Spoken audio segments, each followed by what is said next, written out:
मी शिवसेना पक्षासोबत जवळपास मला जेव्हापासून मतदान आलं तेव्हा सुरुवातीला जयप्रकाशजी मुंदडा साहेब हे विधानसभेचे उमेदवार होते आणि 2004चा तो काळ असेल आणि 2009च्या आसपास मला मतदान आलं आणि त्यावेळेस मी त्यांना पहिलं मतदान हे शिवसेनेचे उमेदवार जयप्रकाशजी मुंदडा साहेब यांना केलं. त्यानंतरच्या कार्यकाळामध्ये माझे वडील हे काही राजकारणात नव्हते किंवा माझ्या घरातलं कोणीच हे राजकारणात नव्हतं आणि राजकारणात येणारा माझ्या घरातला मी पहिला व्यक्ती आहे. माझ्या वडिलांचा व्यवसाय हा शेती आणि त्यासोबत कॉन्ट्रॅक्टरशिपचा व्यवसाय होता. दरम्यानच्या काळात माझ्या वडिलांचा कॉन्ट्रॅक्टरशिपचा व्यवसाय 2004च्या वर्ष 2000च्या दरम्यान हा जवळपास बंद पडला होता.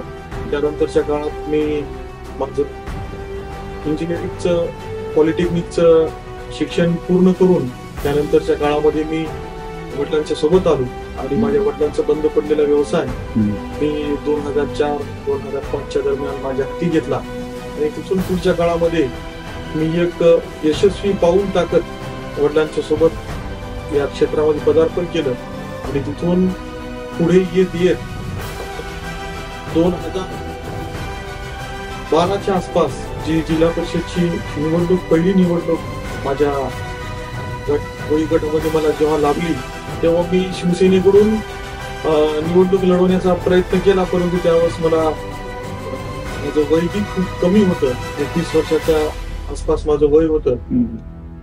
त्यावेळेस मला ते तिकीट भेटलं नाही, परंतु पुढच्या काळामध्ये माझ्यासारख्या एका सर्वसामान्य कार्यकर्त्याला शिवसेनेने न्याय दिला आणि 2017च्या निवडणुकीमध्ये मला जिल्हा परिषदेचं तिकीट दिलं आणि त्या तिकिटाच्या जिल्हा शिवसेनेच्या माध्यमातून मी पहिल्यांदा माझ्या घराण्यातील मी पहिला एक व्यक्ती राजकारणामध्ये आलो आणि जिल्हा परिषद सदस्य झालो. शिवसेना मुळातच आदरणीय हिंदू हृदय सम्राट सरसेनापती बाळासाहेब ठाकरे यांनी प्रस्थापित लोकांच्या विरोधात जे काही विस्थापित लोक होते त्यांना एक सत्तेमध्ये आणण्यासाठी एक खूप मोठं प्लॅटफॉर्म त्यांनी तयार करून दिलं आणि त्या प्लॅटफॉर्मचं नाव हे म्हणजे शिवसेना.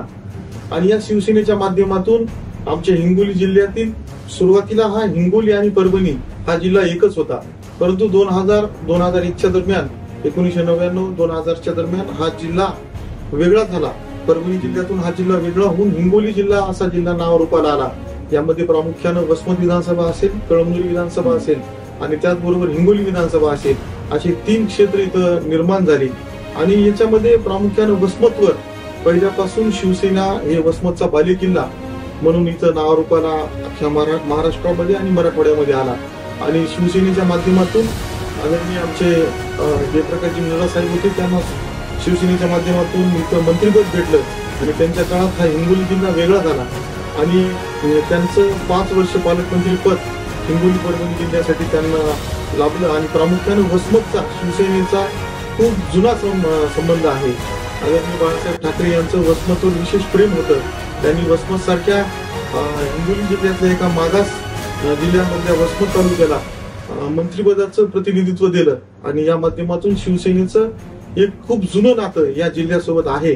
कारण या जिल्ह्यातला प्रामुख्यानं हिंगोली जिल्ह्यातला वसमत तालुका हा सदन भाग आहे आणि या सदन भागामध्ये खूप मोठ्या प्रस्थापितांचे जे की जुने राजकारणी होते, काँग्रेसी राजकारणी होते, यांनी सर्वसामान्य घरातील कुटुंबातील सर्वसामान्य कार्यकर्त्यांना कधी सत्तेचं पाऊल त्यांनी पुढे ठेवू दिलं नव्हतं आणि आदरणीय बाळासाहेबांच्या माध्यमातून शिवसेना पक्षाच्या माध्यमातून गोरगरीब घरातील तरुणांना एक प्लॅटफॉर्म शिवसेनेच्या माध्यमातून इथं मिळाला. त्यातून घडलेले नेतृत्व म्हणजे जयप्रकाशजी मुंदडा साहेब असतील, शिवाजीराव माने साहेब असतील, गुंडेवार साहेबांसारखे एक अल्पसंख्याक समाजातील, मुंदडा साहेबांसारख्या अल्पसंख्याक समाजातील तरुणांना इथं बाळासाहेबांच्या माध्यमातून खूप मोठं प्लॅटफॉर्म इथं भेटलं आणि हेच नातं शिवसेनेचं आणि या हिंगोली जिल्ह्याचं आहे.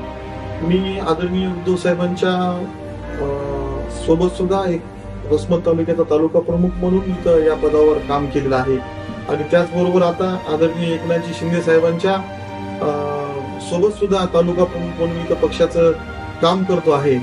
फरक मला दोघांचा एकच जाणवला की आदरणीय एकनाथ शिंदे साहेब हे तळागाळामध्ये रुजलेले नेतृत्व आहे. त्यांना तळागाळातल्या सर्वसामान्य शेतकरी, शेतमजूर, दीनदलित, गोरगरिबांच्या प्रश्नांची त्यांना जाण आहे. आणि खऱ्या अर्थानं आदरणीय उद्धव साहेब आणि त्यांच्यामध्ये हा फरक मला जाणवतो. कारण आदरणीय उद्धव साहेबांना हे वारशानं त्यांना हे नेतृत्व भेटलेलं आहे. आणि खऱ्या अर्थानं त्यांना गोरगरीब, दीनदलित जनतेचं दुःख काय असतं, गरिबाचं दुःख काय असतं, शेतकऱ्याचं दुःख काय असतं, हे त्यांना कुठंतरी त्या बाबतीमध्ये ते कमी पडले.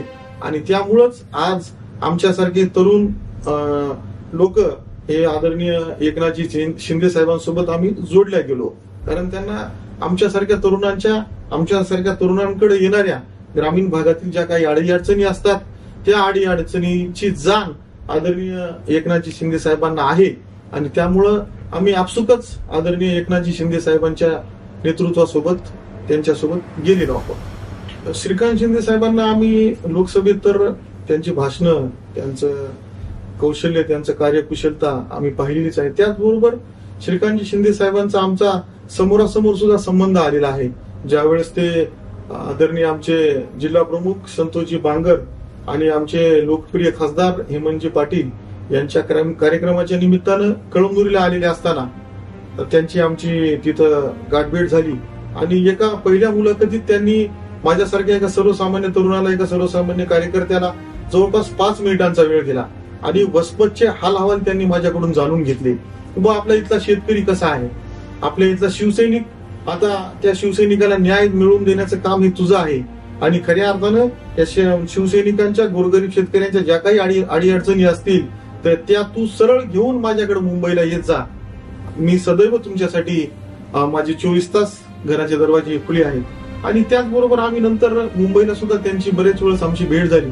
आमच्या काही अडीअडचणी असतील, युवा सेनेच्या काही अडचणी असतील, युवा सेनेच्या पदाधिकाऱ्यांच्या काही अडचणी असतील आणि सर्वसामान्य शिवसैनिकांच्या जे काही अडचणी असतील, मग त्या ग्रामपंचायतच्या माध्यमातून असो, निधीच्या बाबतीतल्या अडचणीला असो. आपल्या वसमत विधानसभा क्षेत्रामध्ये जवळपास माझ्या 70 ते 80 ग्रामपंचायती या शिवसेनेच्या आहेत. आणि या ग्रामपंचायतच्या माध्यमातून तहसीलपर्यंतच्या ज्या काही अडचणी असतील आणि इतर पंचायत समिती स्तरावरच्या, जिल्हा परिषद स्तरावरच्या ज्या काही अडचणी असतील, निधीच्या बाबतीतल्या ज्या काही अडचणी असतील, या आम्ही त्यांच्यासोबत ठळकपणे मांडू शकतो. त्यांना डायरेक्टली आम्ही बोलू शकतो. या सर्व गोष्टीच्या माध्यमातून असं वाटतं की एकनाथ शिंदे साहेबांचा वारसा आणि पर्यायानं हिंदू हृदय सम्राट सरसेनापती बाळासाहेब ठाकरे यांचा वारसा, जो की 80% समाजकारण आणि 20% राजकारण, ह्या गोष्टीला धरून आदरणीय एकनाथजी शिंदे साहेबांचे सुपुत्र आणि आमचे सर्वांचे नेते श्रीकांतजी शिंदे साहेब यांचं मार्गक्रमण कुठेतरी एका चांगल्या दिशेनं जात आहे. आणि निश्चितच येणाऱ्या काळामध्ये या शिवसेनेचे नेतृत्व करण्याचं सर्वसंपन्न असं नेतृत्व आणि सर्वसंपन्न गुण त्यांच्यामध्ये आहेत असं आम्हाला वाटतं. मागच्या 2.5 वर्षाच्या काळामध्ये जेव्हा उद्धवजी ठाकरे साहेब या महाराष्ट्र राज्याचे मुख्यमंत्री होते आणि त्यांच्यासोबत आदित्य साहेब ठाकरे हे सुद्धा पर्यावरण मंत्री होते, या काळामध्ये आमच्यासारख्या तालुका प्रमुख असतील, आमच्यासारखी इतर जे पदाधिकारी असतील, आमचे जे काही ग्रामीण म्हणजे खालचे जे जमिनीवरचे जे काही प्रश्न असतील, या जमिनीवरचे प्रश्न मांडण्यासाठी आम्हाला कसल्याही प्रकारचा प्लॅटफॉर्म नव्हता. तो प्लॅटफॉर्म फक्त आदरणीय एकनाथ शिंदे साहेबांच्या माध्यमातून या मागच्या महायुती सरकारच्या काळामध्ये आम्हाला मिळाला. आणि उद्धव ठाकरे साहेबांकडे मंत्री महोदयांना सुद्धा जाण्यासाठी मुभा नव्हती, आमदारांना सुद्धा जाण्यासाठी मुभा नव्हती, खासदारांना सुद्धा जाण्यासाठी मुभा नव्हती. तर आमच्या सर्वसामान्य, आमच्यासारख्या पदाधिकाऱ्यांचा तर विषयच नव्हता. आज तुम्हाला प्रामुख्यानं सांगायचं म्हणजे आमच्या वसमत विधानसभा क्षेत्रामध्ये आमदार हे राष्ट्रवादीचे होते. अजितदादांकडून त्यांची 24 तास काम केल्या जायची आणि त्यांच्या माध्यमातून आणि काँग्रेसच्या लोकांच्या माध्यमातून आमच्यासारख्या सर्वसामान्य शिवसैनिकांचं खूप मोठ्या प्रमाणात खच्चीकरण केल्या जात होतं. तेव्हा ही मंडळी कुठे होती, तेव्हा ही मंडळी काय करत होती, तेव्हा यांना आठवली नाही का ही सर्वसामान्य शिवसैनिक, तेव्हा यांना या आमच्या सर्वसामान्य शिवसैनिकांच्या व्यथा त्यांना दिसल्या नाही. आता हे टाहो पडतायत. आणि खऱ्या अर्थानं कालचा जो निकाल लागला आणि तो निकाल खरा सत्याच्या बाजूने लागला आणि खऱ्या अर्थानं न्याय सर्वसामान्य ग्रामीण भागातील, शहरी भागातील शिवसैनिकांना न्याय मिळवून देण्याचं काम आदरणीय एकनाथ शिंदे साहेबांच्या माध्यमातून आपल्या विधानसभेचे अध्यक्ष नार्वेकर साहेबांनी दिलेलं आहे असं मला इथं विश्वासानं ठामपणे मी इथं आपल्या समोर मांडू शकतो. नक्कीच महायुतीचं सरकार आदरणीय मुख्यमंत्री एकनाथजी शिंदे साहेबांच्या मार्गदर्शनाखाली, नेतृत्वाखाली एक चांगलं विकासाचं काम करत आहे. आणि याचं ज्वलंत उदाहरण माझ्या वसमत विधानसभा क्षेत्रामध्ये माझ्या पूर्ण नदीवरील जवळपास 4 जे बॅरेजेस आहेत, जे मोठमोठे बंधारे आहेत, यांच्या माध्यमातून जवळपास 25,000 एकर जमीन इथं आज ओलिताखाली येणार आहे. आणि वर्षानुवर्ष भारत स्वतंत्र झाला तेव्हापासून हे बंधारे प्रलंबित होते. पाणी वाटप समितीचं प्रमाणपत्र असो आणि याच बाबतीतल्या अनेक अशा अडचणी असो, या अडचणीवर मात करून आदरणीय आमचे खासदार हेमंतभाऊ पाटील, जिल्हा प्रमुख संतोषदादा बांगर यांनी आमची जी काही मागणी होती, वसमत विधानसभा वासियांची जी काही मागणी होती, ही मागणी आदरणीय एकनाथ शिंदे साहेबांकडे, आदरणीय देवेंद्रजी फडणवीस साहेबांकडे जवळपास 1200 कोटी रुपयाचा निधी त्या माझ्या वसमत विधानसभा क्षेत्राच्या सिंचनासाठी आणि इथल्या जवळपास 25 ते 40 खेड्यांचा जो काही पिण्याच्या पाण्याचा जो काही प्रश्न होता, या बंधाऱ्यांच्या माध्यमातून तो पिण्याच्या पाण्याचा प्रश्न सुद्धा निकाली निघणार आहे. याचबरोबर माझ्या शिवसैनिकांना पक्षवाढीसाठी मी एवढंच सांगू इच्छितो की आदरणीय हिंदू हृदय सम्राट सरसेनापती बाळासाहेब ठाकरे यांचं जे काही ब्रीदवाक्य 80% समाजकारण आणि 20% राजकारण, या 80% समाजकारणाच्या माध्यमातून गाव पातळीवरील गोरगरीब, दीनदलित, शेतकरी, शेतमजूर, दलित, वंचित, पीडितांचे जे काही प्रश्न असतील ते प्रश्न तुम्ही हातात घ्या आणि ते प्रश्न हातात घेऊन माझ्यासारख्या एका तालुका स्तरावर काम करणारा तालुका प्रमुख म्हणून मी आदरणीय बाळासाहेबांचा शिलेदार, आदरणीय एकनाथ शिंदे साहेबांचा, आदरणीय श्रीकांत शिंदे साहेबांचा शिलेदार म्हणून इथं तालुका स्तरावर मी जे काही काम करतो, त्या काही अडचणी असतील त्यांनी माझ्यापर्यंत घेऊन याव्या आणि त्या अडचणीचं निराकरण मी आदरणीय एकनाथ शिंदे साहेबांच्या नेतृत्वाखाली या महाराष्ट्रामध्ये जे काही महायुतीचं सरकार आहे याच्या माध्यमातून मी ते निश्चित सोडवेल. आणि ह्या अडचणी सर्वसामान्य शिवसैनिकांनी जाणून घेणं म्हणजेच पक्षाचं बळकटीकरण असं मी समजतो. आणि याचबरोबर आदरणीय मुख्यमंत्री साहेबांनी जो काही शिवसंकल्प अभियान जे काही चालवलेलं आहे, या शिवसंकल्प अभियानाच्या माध्यमातून माझ्या मतदारसंघातील जवळपास 327 बूथ, या 327 बूथवर माझे 327 बूथ प्रमुख आणि त्याचबरोबर प्रत्येक बूथवर 10 शिवदूत या माध्यमातून जवळपास 3,500 शिवदूतांची आमची नेमणूक पूर्ण झालेली आहे. या नवीन वर्षाच्या सुरुवातीलाच आम्ही ही पूर्ण पक्षाची जी काही बांधणी आहे ही आम्ही असे जवळपास आमचे 4,000 शिवदूत आणि बूथ प्रमुख, यासोबतच आमचे जे काही शाखा प्रमुख असतील, आमचे जे काही सर्कल प्रमुख असतील, जे काही गणप्रमुख असतील, आमचे उपतालुका प्रमुख असतील, या सर्वांची आम्ही मोळी बांधून आम्ही या पक्षाची बांधणी इथं सुरू केलेली आहे. त्याचबरोबर मी या अगोदरच्याही काळामध्ये जवळपास माझ्या वसमत विधानसभा मतदारसंघामध्ये 200-225 गावांचा जो काही इथं संग्रह आहे, या गावामध्ये आम्ही गाव तिथं शाखा आणि घर तिथं शिवसैनिक याच्या माध्यमातून जवळपास 150 ते 250 शाखा उघडण्याचं काम आम्ही यापूर्वीच केलेलं आहे.